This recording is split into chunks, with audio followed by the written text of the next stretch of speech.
Hello, and welcome to episode 14 of Privacy Laws, where I, Donata Storing Skillroot, talk with amazing privacy professionals, and we have some laughs along the way as well. This podcast is brought to you by Termageddon, an auto updating privacy policy generator. Today, I'll be speaking with Mary Engle about a very pervasive issue that is causing a lot of privacy harms: dark patterns. Mary is the Executive Vice President of Policy at the BBB National Programs, which fosters trust, innovation, and competition through the development and delivery of effective third party self regulation and dispute resolution. Prior to joining the BBB National Programs, Mary directed the Federal Trade Commission's Division of Advertising Practices, enforcing truth in advertising principles, and examining social media and digital technology marketing practices. For her work at the FTC, Mary has received the Meritorious Executive Rank Award and the FTC Chairman's Award. Mary also has a JD from the University of Virginia. So, Mary, thank you so much for joining me today. Can you tell us a bit more about your position at the BBB National Programs? What types of projects do you work on, and what is your mission? Sure. Well, thanks for having me, Donata. So, BBB National Programs is a nonprofit organization whose mission is to increase marketplace trust. And we do that by providing third party independent accountability programs that assess businesses' compliance with various voluntary standards, best practices, um, codes of conduct, that type of thing. And my role is basically to provide policy advice across the programs, the various programs within our organization, and to help develop new programs. So, how does BBB National Programs help businesses establish trust with consumers? Like, what types of resources do you offer to businesses? Sure. So, well, the businesses and industries that agree to work with us are basically agreeing to have us check their homework, so to speak, to make sure that they are in compliance. And that provides a level of assurance that the company is committed to transparency and to doing the right thing by consumers. So that helps increase trust. And in terms of resources, we have folks who are experts in all the, in whether it's privacy, advertising, dispute resolution, who can help companies with issues that come up. And really, we keep our finger on the pulse of the developments in whatever area it is. And work hand in hand with a lot of companies to really help them uh, to deal with whatever issues they're facing at the time. I think that's so helpful to consumers because, you go on a website and you see, we're compliant with this, we're compliant with that, we do this to ensure that, or, these are the promises that we make. And then you kind of do your due diligence and find out that half of that isn't true. So it's nice to know that there's somebody else doing that due diligence for you. I think that's very helpful. Yeah, exactly. It's having that. It's not just saying that a company not just saying that they're committed, but by having a third party to check that commitment. Mhm. Yeah. So you've done a lot of work in truth in advertising as well. Can you tell us a little bit about why that's so important? Sure. Yeah. So, when you think about the reason that advertising in the US is protected by the First Amendment as speech that's valuable is because of the information it provides. It's a way for consumers or other businesses to learn about what products or services may be helpful to them. And it's really, a way, it's so important to the free market. It's how we all learn and can, really advance whatever it is that we're trying to do. And so for it to have that value though, it's got to be truthful and not misleading, and claims need to be supported. So a lot of work Yeah. needs to be done to make sure that companies can back up their claims. We see so much of that in the US, not necessarily like truth in advertising, but almost like deceptive advertising. Like my husband and I were talking about this the other day, the Subway footlong, which has been Uh-huh. trademarked. So it's not actually a footlong. And I think that's so deceptive because everyone thinks of a footlong as a certain amount, right? And then they trademark that, and then all of a sudden it's not. Like that's so confusing and misleading, I think. Yeah, and there's lots of examples of misleading claims out there. And one of our programs it's our oldest program actually. It's called the National Advertising Division, or NAD, and that's a voluntary forum where competitors can challenge one another's advertising, and then we have attorneys who solve the case, much like the FTC would solve a deceptive advertising case. That's really cool. So what sparked your interest in this area? So I would say,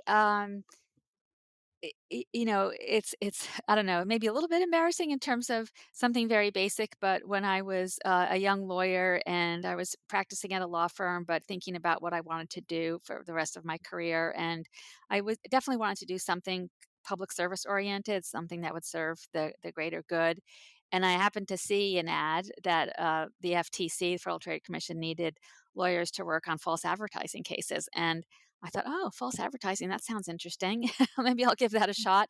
And also it was always something, and I, kept with it for a long time, but for a couple of reasons. One is it is important to society overall, but also the issues are fascinating. They are changing all the time. They're topical, they're in the news. I mean, it was always the case that I would see what issues we were grappling with in the news.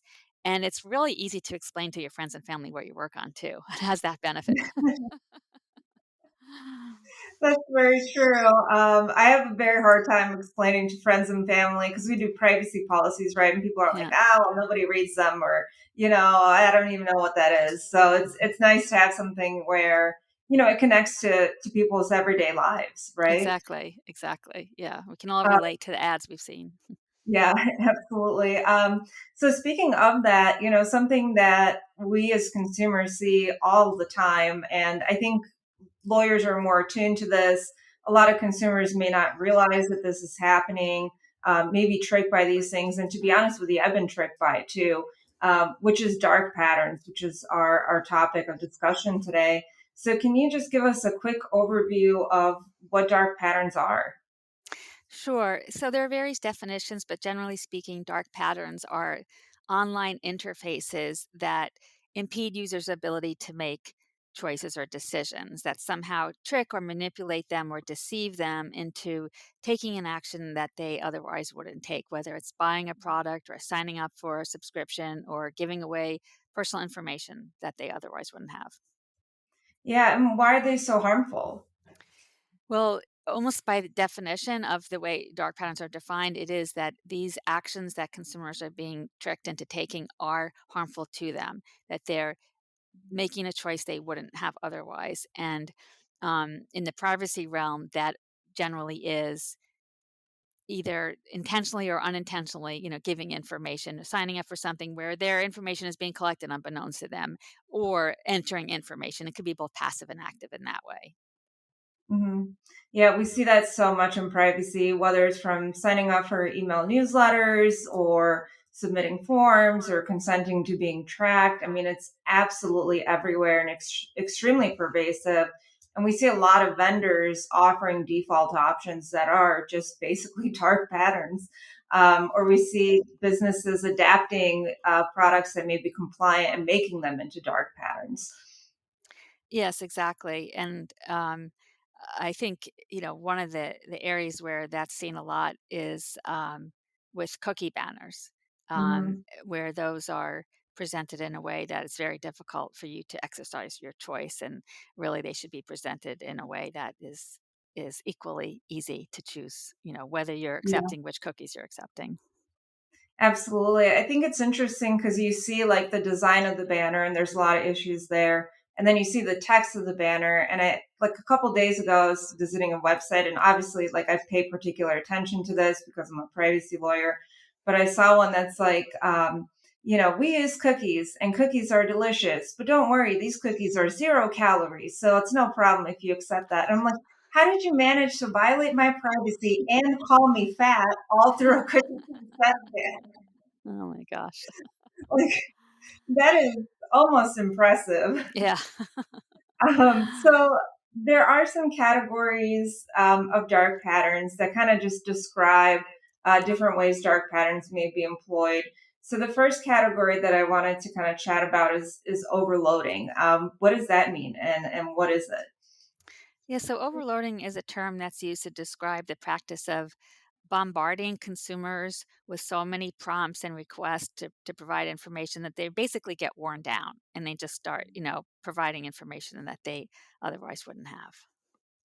Yeah, I know that there's one cookie consent vendor out there, and I won't name names, but if you go to the website and you click on the cookie consent banner, let's say you click deny, and then you click on another page and the banner appears again, and you have to click accept or deny again. And then you go into another page and you have to do this over and over and over again throughout the entire website. And by the end of it, you're kind of just like, okay, fine, just take it, you know? Yeah, yeah. Wow, I've not seen that myself, but that's a good example of overwhelming. Absolutely. What about skipping? What does that mean? So, skipping, you can think about it in terms of a user interface that's designed to make you skip over or forget about the fact that the decisions you make do impact what information you're sharing. So, you know, they these tend to end up causing consumers just to provide more information. So the result is similar as with the overloading is that you get kind of worn down, this is the pattern of just um i- i- you know it's so the distance or between when you take a certain action and when you give the information in response to that is too far apart that you've forgotten. You skipped Mhm. over it is the idea about it. Yeah. What about stirring? I feel like we see a lot of this in cookie consent banners and email signups. How does that work? Yeah, so stirring, it refers to stirring users' emotions, or using visual nudges to get them to take certain actions. And I find actually this category a little bit confusing in terms of because I understand stirring emotions like that it's the kind of thing where where you want to one of the choices is labeled no I don't care about my privacy or something or no I don't care about getting interesting content or no I don't want to save money so that is stirring your emotions not to do that but it's also visual nudges which net you know can, but don't necessarily always appeal to your emotions in the same way. And sometimes it's called confirm shaming and other dark pattern experts will call that confirm shaming. Yeah, I've seen that a lot where it's like, no, I don't want to save money, or no, I don't like good deals. And it's kind of trying to make you sign up for their email subscription, where it's like, you're almost like an idiot if you don't sign up to this. Right. Right. Exactly. And then also in consent banners, I have seen this where, they include little images, like designed images of a cookie where it looks like super cute and super fun and it's having a great time and like join it and having this great time. But in reality, you're just being like tracked and surveilled. So it's not really that cute. Exactly. And that's why I think these are called dark patterns because they're these design techniques that really um, get you to do something that you wouldn't have. You don't even kind of realize necessarily how you're kind of going along with the site's preferred behavior. Yeah, absolutely. What about hindering? What is that?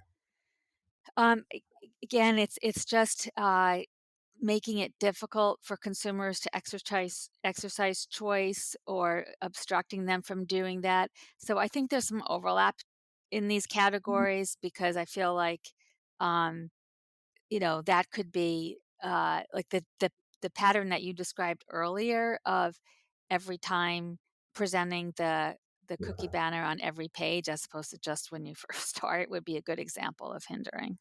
hmm Yeah, what we see a lot on websites is, you go to the website and they have like a privacy policy or something like that. And it's like you assume that, these people care about my privacy because they have a privacy policy. But then you click on it and it leads to like an error page or something like that. And you can't find the right information. Or, you click deny on a banner and then, you have no idea what happens next. Um, you know, Yeah, yeah. So the Federal Trade Commission recently announced that it would be cracking down on the use of dark patterns that are designed to trick and trap consumers. So, what has the FTC done so far to crack down on dark patterns, and what lessons do the enforcement actions and settlements provide to businesses? Yeah, so I would note that initially the FTC held a workshop on dark patterns back in 2021 to kind of explore the issues, the different types of dark patterns, and what consumer protection issues they pose. And then a year later, issued a staff report that summarized the findings of the workshop and gave a lot of examples of different types of dark patterns, including ones in the privacy space. I would note that the overall workshop and staff report cover a broad range of dark patterns that arise in marketing, and a subset of those would be in the privacy space where consumers are tricked or encouraged in a certain way to provide their personal information. And the commission has started in its enforcement actions actually referring to these practices as dark patterns. Before, I mean, it's a relatively new term, the practice to describe an old practice, right? So the commission's cases, initially when they were describing the conduct that the company was engaging in, didn't use the term dark pattern, but in the FTC's workshop report, they described, here's an example of a case we brought against a dark pattern. So, for example, there was a case against Vizio, the smart TV manufacturer, where the FTC um, alleged that there were FTC Act violations because consumers' viewing information and habits was tracked and shared with advertisers, and they weren't given notice or certainly asked for their consent about that. Um, and then at some point, when there was even some notification, the problem was that the setting name, and now I'm forgetting what it was called, but it was something like, um, I forget what it was, but almost like interesting options or something like it, it was nothing that would lead you to think that this was had to do with, um, so that you would click on it and understand that this had to do with whether you would allow your viewing habits to be tracked. So that kind of vaguely worded um, button the FTC called out as preventing consumers from exercising choice about data sharing. And so uh, the and now the commission is explicitly referring to dark patterns. There's been some pushback about that because some commentators have worried that it's hard to draw the line between, or how do you know what is meets the test for being an unfair deceptive practice under the Federal Trade Commission Act, the statutory standard, and what is maybe just good old-fashioned marketing, or just what is obviously marketers want consumers to buy their products, to engage with them, and where do you draw the line? But the FTC, you know goes to takes pains to describe in the complaint what the harms were that occurred from the practices that make it constitute a dark pattern as well as an unfair deceptive practice. Yeah, I think it's interesting that they're looking into dark patterns with privacy as well.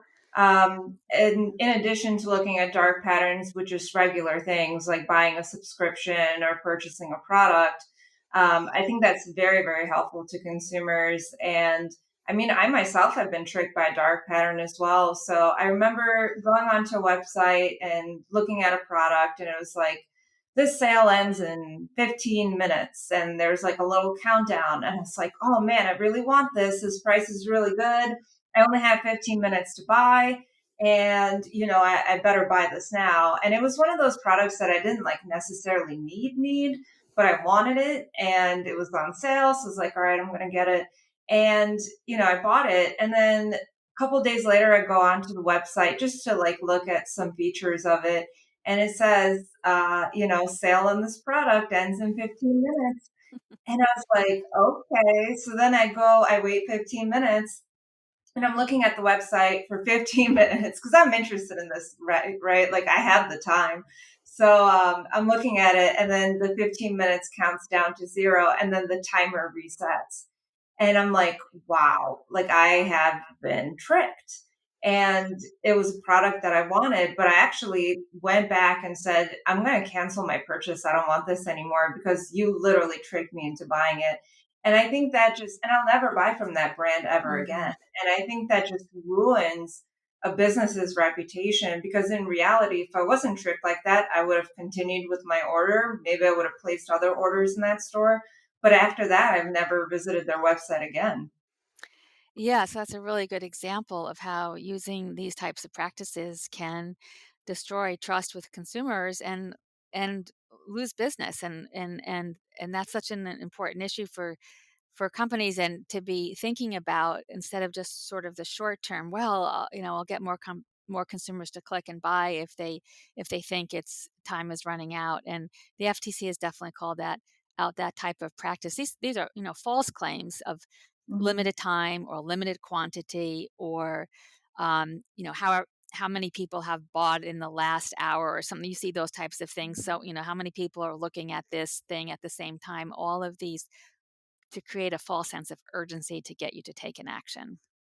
Yeah, absolutely. And this happened like a couple years ago, and I'm still upset about it. So it Yeah. definitely you remember stuff like that for sure. So we've seen some new privacy laws, out of California and Colorado that specifically mention dark patterns as well. So what did these laws show us about the importance of avoiding dark patterns and the evolving view on dark patterns by legislators? Yeah, so it's interesting. California and Colorado use the same definition of dark patterns, which is similar to what I said earlier. A user interface designed or manipulated with the substantial effect of subverting or impairing user autonomy, decision making, or choice. So, um, and it's interesting because I think initially when the topic of dark patterns was coming out, it was more in the marketing context, like what you were describing, the false countdowns or things, hidden fees, a lot of hidden fees, Mhm. a lot of hidden auto renewal subscription, that type of thing. But privacy or issues where consumers are basically giving per- personal information or data became more and more prevalent. And now that this states are looking at this issue, it's arrived, right? That dark patterns and California has said in the CPRA that any consent obtained through a dark pattern is not valid. So it's really important for companies in the space to make sure that they are not using dark patterns when they are interacting with consumers and attempting to get their consent for whatever it is. And the states are really emphasizing the basics and similar to what the FTC has emphasized in terms of using easy to understand plain language, not confusing language. Um, Having things like symmetry and choice when options are presented. A lot of times the yes option is very attractively colored and presented to the consumer, and it's the kind of the easy thing to click on, and the no is either small and grayed out, or like we talked before, where it says like no, I don't care about saving money, or no, whatever. It's framed in that way, and they're saying don't do that. And just have it to be very easy for consumers to execute and not have to scroll to find links and so forth. So I think it shows that that the issue of dark patterns in the privacy arena specifically is one that all you know digital marketers need to care about. Yeah, we see that a lot as well. Like you'll read a privacy policy and at the very beginning it says we do not sell your data, and then you scroll to the California section and says we may sell your data. And it's like, Yeah, well, which one is it exactly, yeah, Because I'm sure most consumers are not scrolling all the way to the bottom of page 20 to find that information. They see it in the first paragraph that you don't sell it and then they're like, "Okay, well that's great. We're done here." You know? yeah, exactly. So the European Data Protection Boards, on the other side, they've adopted guidelines on dark patterns as well. What do these guidelines teach us? Yeah, so the European Data Protection Board guidelines are drafted specifically for social media platforms and specifically for compliance with the GDPR. So they're definitely narrow. It's a they're narrowly focused on that subset, um, not not online, digital advertisers more broadly, but social media platforms and highly oriented towards the GDPR. So what they do is they identify particular types of dark patterns like the ones we discussed earlier, skipping, hindering, etc. And they identify those as well as various subsets of each of those. And personally, I find it, I mean, it's a little helpful, but maybe kind of over, it's too much. It's like, I don't think you need to, keep track of all these different types of dark patterns. It's more to understand the overall notion of interfaces that manipulate consumers, that are Mhm. confuse them. But and then they specify the various GDPR provisions that come into play, things like data minimization, transparency, purpose limitations, and consent, and how those provisions of the GDPR may be, different dark patterns may impact whether you're in compliance with them. These guidelines also use a kind of a life cycle approach with respect to the social media platform. So from when the user first signs up or registers to when they try to close an account, and the issues that consumers might be faced with along the way in terms of the types of dark patterns that social media platforms might use. And they also provide a checklist of practices to avoid. Yeah. Yeah, it's nice that they provide like some examples there so you can kind of see, what happens when this type of design is employed, or this is what you should avoid. So you can kind of see like, okay, if I'm doing this, I should probably stop. Yes, exactly. So speaking of things you shouldn't be doing, one of my favorite like websites of all time is Deceptive Patterns Hall of Shame. What are your thoughts on this website? Do you have any like favorite examples that you like? So, yeah, I think it's a good place to go to see the various types of um, specific, actual practices, like actual companies, what they're doing that people are calling out as dark patterns. So it may be a lot of brands or companies that you are dealing with. So you can go there and look to see what others are thinking about in terms of, oh my gosh, here's what they're doing. And um, Mhm. I, I, and it's great for consumers who are concerned about falling for these types of tricks and educating themselves on some of the practices that are out there. Um, I guess for me, in terms of what I mean, I don't. It's hard to say like it's like my favorite, or it's not a favorite. It's like, well, Yeah. but I, No I kind of mentioned it before. The cookie banners I find really annoying because you kind of have to. I mean, every time you go to a website, right, you're presented with this option, and for most of the time, if you want to reject marketing cookies or functional cookies or something, you're going to have to click a couple of times, right? Mhm. And obviously, if your option is to accept only strictly necessary cookies, um, and it's just so annoying to have to do that all the time, and it's not really um, compliant with the notion of presenting choices equally. And although one I have to say, last week, and I don't even remember what website it was, but for the first time, I came across a cookie banner that said, accept only necessary cookies." And yay! It was so simple. I could just click on that Yeah. and go right to the site. So personally, that whole area I find annoying just because it happens all the time, and it doesn't even matter if you're not, if you're buying something or not, right? You're just browsing, you're just reading something, and you're faced with these banners. Yeah, they're absolutely everywhere. The ones that really annoy me are the ones that are like, "We use cookies to improve your experience. Click OK." And then you click OK and it like makes no difference, you know? Like if I didn't click OK, all the same cookies are placed on my device. If I click OK, then it's the same exact thing. So it's like, what is this even trying to achieve? Yeah, well, that's a clearly a failure of compliance on the part of the of that website, right? Absolutely, but there's a lot of website builders that include that as the default option, or a lot of consent banners that include that as a default option. And a lot of business owners, they don't really know the difference. They think, okay, well, if a vendor's selling this consent banner, that means it must be good. So, kind of going into our next question, that's a great segue. Do you have any advice for businesses that would like to avoid these types of dark patterns?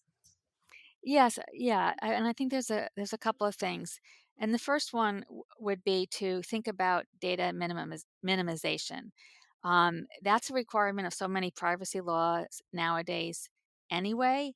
But if you're not trying to collect more information than you need to fulfill the customer's request, then you're less likely to be using a dark pattern to get that information, right? So I think it's just a very good kind of data hygiene practice to data minimization should be something that is built in, um, privacy by design type of aspect to it. And then after that, I think you to think about making sure you're not subverting consumers' choices, and there's 3 things to keep in mind, and the first one would be default settings, like, those are so important.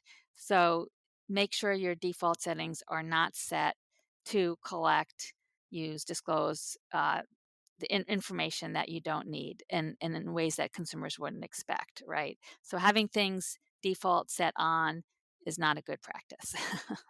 Allow consumers to exercise the choice if they want to toggle on. Um, and related to that is making those consumer choices clear and easy to understand. So again, using plain, intuitive language for consumers, not these confusing or shaming types of language, like we talked about before. No, I don't want to save money, um, and and and present these just in time at the time consumers are making the decision, so that they know you don't have that uh, skipping problem of where you're making a decision, but it's not. You're just thinking about one thing, and it's only later that you're giving up the information. So just in time is important. And then if you're a company that is collecting sensitive information, and all of the regulators are paying a lot of attention to sensitive information, whether it's financial, health, precise location, children's, and of course, if children, you have a whole set of, the Children's Online Privacy Act to worry about. But you should be very clear about what the consumer is consenting to, and don't, try to do a blanket consent in terms of what the information that they're providing, because um, that's just not going to work. And you need to be clear with consumers about what information you're collecting, what you're collecting it for, and who you're sharing it with. So those pieces of information need to be presented very clearly and plainly to consumers. And so I think that keeping those principles in mind as you're designing your site will go a long way to avoiding the potential for consumers to be inadvertently giving information that they didn't intend to. Yeah, I think that's really great advice. You can also go on the deceptive patterns hall of shame too to see if maybe you're accidentally using some of those patterns, Yeah. or looking through the FTC's advice or the EDPB's advice on things to avoid and things to look out for. I think those resources are really helpful too. Absolutely, definitely. Yeah. Yeah. And then last question, do you have any advice for consumers on how to spot dark patterns? Yeah, so actually, I think that deceptive hall of shame is a good pattern. Deceptive patterns hall of shame is a good uh, resource for that as well, because it is a way of consumers becoming informed about the different types of dark patterns in practice, the ones that they may have encountered or may encounter in the future, so that they're really sensitized to what to look out for. Um, and the more consumers can be aware of how these practices show up in the wild, so to speak, the more they will be on, be able to take defensive measures and not fall for them, right? So essentially, because you have to be educated so that you know what what to look for. And so personally, like you had mentioned, you had fallen for one, and one of my pet peeves is when I'm searching for a hotel or a a venue for an event. And so many times the search results, the paid search results for a hotel, you'll think you're going to the official site of the hotel, but it's really a third party company that will make the reservations for you, and you have to really like read the URL to know that you're not going to that hotel, that it's this third party. And there were times when I was tricked and I went on thinking, "Oh my gosh, this is not." And then and one of the problems with reserving through a site like that is that if you're um, like a rewards member of that hotel, you won't be getting your points and things like that. But it wasn't until I found out about the practice that I learned, okay, now I have to always look at the URL so that I'm not going to fall for that Yeah. again. That's so true because a lot of times those sites have really unfavorable cancellation policies or refund policies too, where normally if you needed to cancel a hotel stay, you can't contact the hotel and they're like, "Oh yeah, no problem." But then if you try to cancel through one of these sites, they're like, "Well, we need your firstborn child in your right leg," and you still can't cancel. So Exactly. Exactly. Yeah. that's a really good one. Yeah, I Yeah. did not think of that, but that's a really, really good one. Yeah. Awesome. So, Mary, thank you so much for taking the time to talk to me today about dark patterns. And for everyone listening, please make sure to subscribe so that you don't miss our next episode.